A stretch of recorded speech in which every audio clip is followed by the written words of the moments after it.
If you're seeing error code 0xC00000E9 on Windows 11, don't panic. This is a common boot error that can be fixed, and it usually appears during startup related to disk issues, USB devices, or corrupted boot files.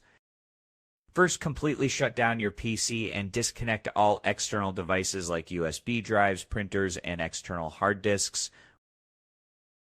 Now turn the PC back on and check if Windows starts normally. If the error is still there, power off the PC again and check your hard drive or SSD cables if you're using a desktop. Loose or faulty SATA cables are a very common reason for this error.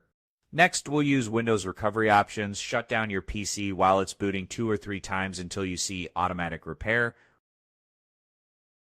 Choose advanced options, then troubleshoot, then advanced options again, and select startup repair. Let Windows scan and fix boot-related problems automatically. If startup repair doesn't work, go back to advanced options and open command prompt. Type CHKDSK per F/R, press enter, and confirm with Y if asked.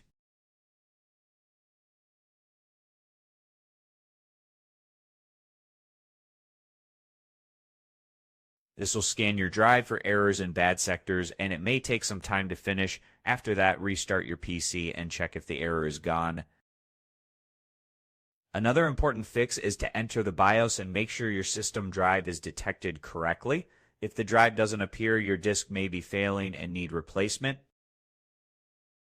Finally, if nothing works, use System Restore or reset Windows while keeping your files. These steps fix the error for most users. If this helped, leave a like, subscribe for more Windows fixes, and I'll see you in the next one.